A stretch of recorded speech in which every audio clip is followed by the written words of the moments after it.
اللہ تعالیٰ کا ارشاد ہے ایمان لاؤ اللہ اور رسول پر اور کوشش کرو.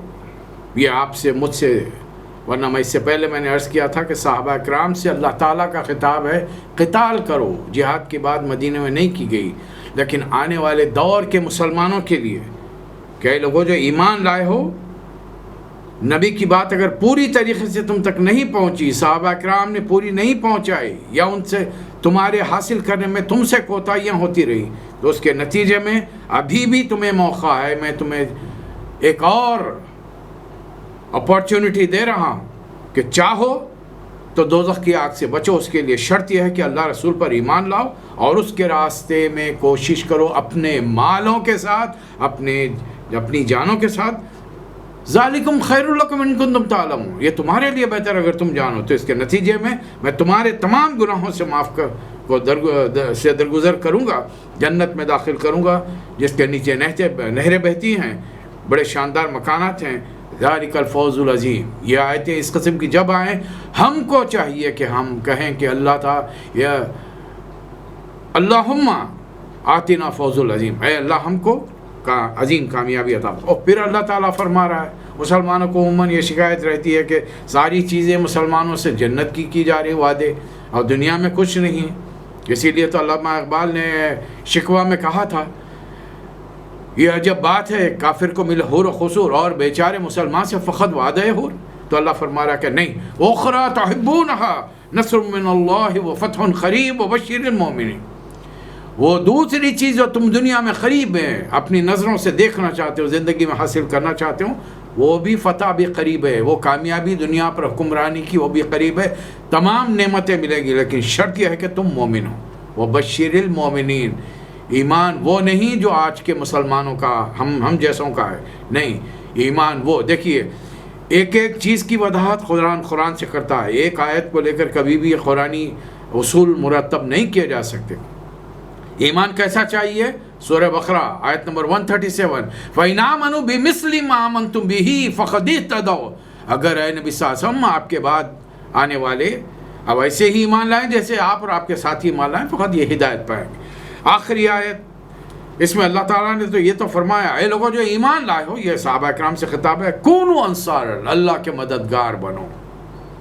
ٹھیک ہے، ہم سے بھی خطاب ہے اللہ کے مددگار بنو، لیکن اللہ نے مثال کیا دی ہے؟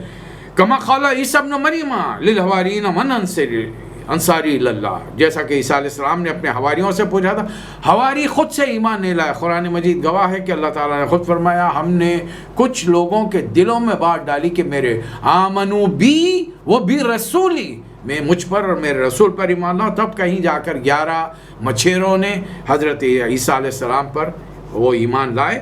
تو اللہ تعالیٰ کے حکم سے جب انہوں نے دیکھا کہ عیسیٰ علیہ السلام پوری مسلم قوم جو اپنے آپ کو قرآن جنہیں بنی اسرائیل کے نام سے یاد کرتا ہے اور جو اپنے نام بدل کر اپنے آپ کو یہود بنا چکے ہیں، اسی لیے قرآن نے بعد میں ان سے کہا یا ایھا الذین عادوا، اے وہ لوگوں جو یہودی بن گئے. تو اس دور کے مسلمانوں کے بیچ میں عیسیٰ علیہ السلام کے ماننے والے گنتی کے 11 حواری تھے، جس میں سے ایک بک گیا.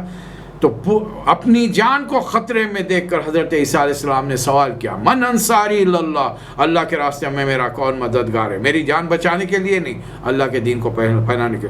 قال الحواریون نحن انصار اللہ، حواریوں نے جواب دیا اللہ کے راہ میں ہم آپ کے مددگار ہیں.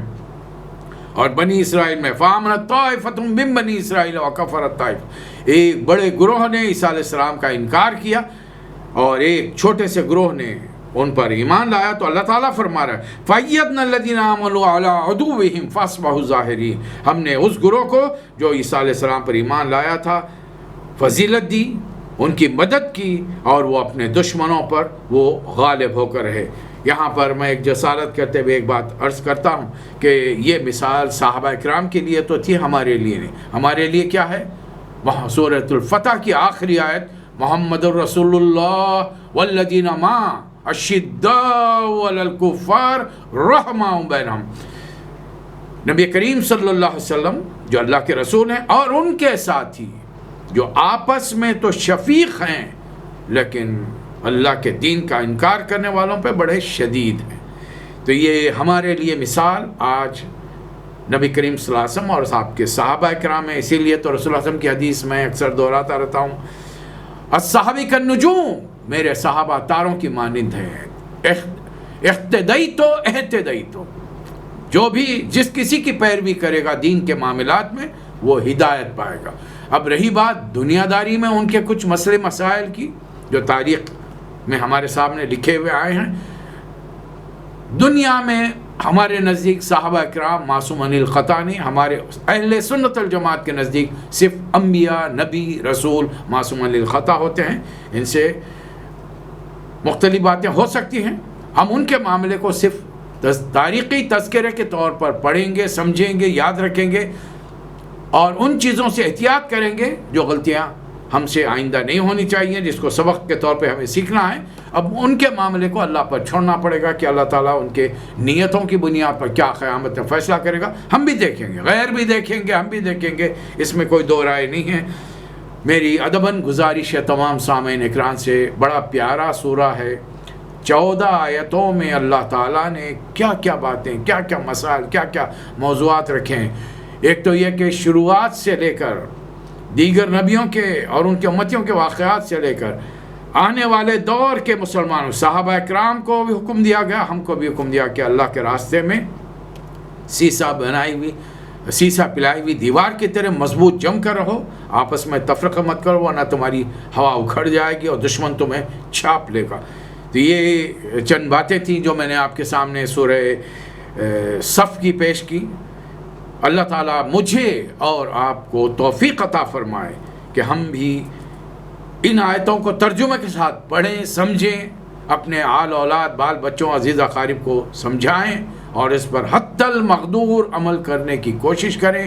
اپنے دشمنوں سے چوکنا رہیں, اس لیے کہ قیامت قریب ہے اور دجال کا ظہور ہونے والا ہے, اور اس دور میں حالات جو پیش آئیں گے اس سے بچنے کے لیے صبح شام سورہ کہف کی ابتدائی اور آخری آیات تلاوت کرتے رہیں. اپنی حفاظت, اپنے اہل و عیال کی حفاظت کریں.